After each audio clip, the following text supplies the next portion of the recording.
सकाळच्या जे त्या ठिकाणी वाचाळ शब्द, तोंडाच्या वाफा आणि या ठिकाणी टोमणे मारणं, यामध्ये आता काही जनतेला इंटरेस्ट नाही आहे.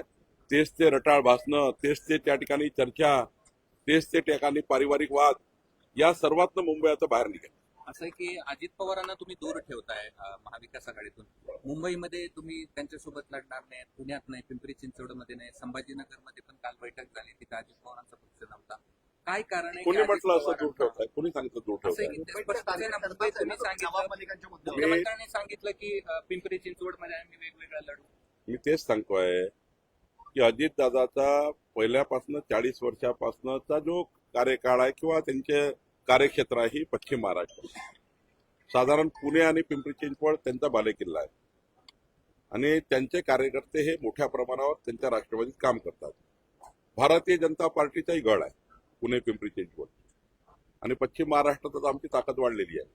त्यामुळे ज्या ठिकाणी कार्यकर्ते एकमेकांचे ऍडजस्ट होत नसेल, कार्यकर्त्यांना 9 वर्षांनंतर निवडणुका लागल्यानंतर कार्यकर्त्यांना स्वतः लढायचं असेल आणि कार्यकर्त्यांच्या भावना दुखवणं काही योग्य नाही. कार्यकर्त्याच्या भावनेचा आधार केला पाहिजे. शेवटी निवडणूक कार्यकर्त्याची आहे, नेत्यांची नाही आहे. आणि त्यामुळे कार्यकर्त्यांनी जर विचार केला, अजितदादाला माहित आहे की तिथले कार्यकर्ते ऍडजस्ट होऊ शकणार नाही. एवढ्या सीटमध्ये 3 पक्ष कसे ऍडजस्ट होतील? त्यामुळे भाजप शिवसेना असा एक नैसर्गिक पहिल्यापासून तिथले कार्यकर्ते, तिथलं स्ट्रक्चर आणि मग अजितदादांनी मान्य केलं आहे की बाबा आम्ही काही ठिकाणी वेगळं लढू, काही ठिकाणी आम्ही नाही ऍडजस्ट होऊ शकणार. आणि माननीय देवेंद्रजी आणि एकनाथ शिंदेजी आम्ही सर्व बसलो तेव्हाही मान्य झालं. आणि त्यामुळे मला वाटतं मित्र पक्षात लढणे काही वाईट नाही आहे, मित्रत्वात लढणे काही वाईट नाही आहे. पण एवढं मात्र नक्की आम्ही कुठल्याही प्रकारचे मतभेद आणि मनभेद आम्ही होऊ देणार नाही, एवढं मात्र पक्का आहे. असा आरोप होतोय की मुस्लिम मतं तुम्हाला मिळणार नाही, ती जवळ करण्यासाठी जाणीवपूर्वक तुम्ही राष्ट्रवादीला व्यूहरचना करून दूर ठेवताय. पोस्ट इलेक्शन मग त्यांची मुस्लिम मतं घ्यायची आणि मग एकत्र यायचं, असं काहीतरी सुरू आहे, असा एक आरोप होतो. असा आरोप करणारे वेळ्यात लक्षण आहे, हे वेळ्याचे लक्षण आहे असे आरोप करणारे लोक. खरं तर अजितदादाच्या राष्ट्रवादीच्या पहिल्यापासून त्यांचं संघटन वेगळंच आहे, संघटनात्मक कार्यकर्ते वेगळ्या पद्धतीने काम करतात आहे आणि त्यामुळे त्यांचं संघटन त्यांना चालवणे, त्यांचा पक्ष त्यांना चालवणे याची मुभा त्यांना आहे. मताच्या राजकारणाकरता कधी महायुतीने हा प्रयत्न केला नाही. महायुती ही खऱ्या अर्थाने या राज्याच्या विकासाकरता एकत्र आली आहे. विकसित महाराष्ट्राकरता देवेंद्रजी, एकनाथजी, अजित पवारजी एकत्र आहेत. राज्याच्या विकासाकरता आम्ही तिघही एकत्र आहोत, हे या ठिकाणी दुमत नाही आहे.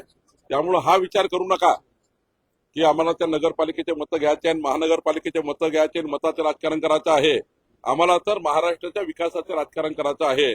आणि त्यामुळे लोकल निवडणुकीमध्ये आता या नगरपालिकामध्ये शिंदेसाहेब वेगळं लढले, आम्ही वेगळं लढलो. आता ह्या महानगरपालिकेच्या निवडणुका यामध्ये एकत्र आलं पाहिजे. शेवटी आम्ही भूमिका ठरवली आहे. याच मुद्द्यावर शिवाजी राऊत असं म्हणाले की मलिकांना विरोधी भाजपचं ढोंग आहे, त्यांची मुलगी सरकारला सपोर्ट करते. असं आहे, महाराष्ट्राच्या विकासाकरता काही मुद्दे हे बाजूला ठेवावे लागतात. विकसित महाराष्ट्र जेव्हा संकल्प केला तेव्हा सर्वांची साथ घ्यावी लागतं. पण लोकल राजकारणामध्ये त्या ठिकाणी मुंबईच्या ह्याच्यात नाही जमणार तर नाही जमणार, जमलं. जागाची मागणी केलेली आहे शिवसेनेनं. ठीक आहे ना, आम्ही एकनाथजी, देवेंद्रजी आम्ही सर्व बसलो होतो. त्यात त्यांनी ठरवलेलं आहे योग्य प्रकारची युती होणार आहे. कुठल्याही प्रकारचा आमच्यामध्ये वाद तयार होणार नाही. आम्ही टेबलवर बसून आमची युती चांगली करणार आहोत. शेवटचा एक प्रश्न, काल मंत्री शिरसाट म्हणाले की पतंगवर बॅन आणलं पाहिजे, निवडणूक आयोगाला पत्र पाठवणार आहे, कारण संक्रांत आहे आणि एमआयएमचं हा चिन्ह आहे, त्यामुळे प्रचार होऊ शकतो आचारसंहिता. त्यांचा तो अधिकार आहे पत्र पाठवायचा, आयोगाचा अधिकार आहे निर्णय घेण्याचा. संक्रांतीचा काळ आहे, या संक्रांतीच्या काळामध्ये पतंग उडवणं आणि त्या आचारसंहितेचा भंग होऊ शकतो असा दावा केला जातोय, कारण निवडणुकी दिवशी आकाशात पतंग संक्रांतीवर तर बंदी घालू शकतो. असं आहे की यामध्ये निवडणूक आयोग एक मार्ग काढेल. मागणी करणं शिरसाटांनी म्हटलं ते करतील, पण शेवटी निवडणूक आयोगाला काय वाटतं ते त्या ठिकाणी त्यांचे काय बंधन येतील किंवा काय करतील शेवटी आयोगाचा निर्णय. मी काही याच्यात बोलणार नाही. शिंदे आणि काँग्रेस पुन्हा एक वेळा एकत्र आले. कुठे? मुरुड. एकनाथ शिंदेची शिवसेना आणि काँग्रेसची मुरुडची पुन्हा झालेली आहे. ते आपल्या तीच निवडणूक पुढे गेली आहे. उमरगा नाही, ऐका. 11:30 भेटतो आपण. मुरुडची निवडणूक पुन्हा समोर गेलेली आहे, 20 तारखेला बहुतेक आहे. त्यामुळे त्यात काय असेल. असं आहे की वंचित आणि काँग्रेसची युती या ठिकाणी होती. ठीक आहे ना, म्हणजे प्रकाश आंबेडकरजींनी योग्य निर्णय घेतला, त्याला काही माझं म्हणणं नाही. त्यांना तो निर्णय घेणं त्या ठिकाणी मला वाटतं काळाची गरज होती. ते घेतील का? नाही, मला नाही वाटत त्यांनी काय निर्णय घेतला. त्यांचा पक्षाचा तो अधिकार आहे.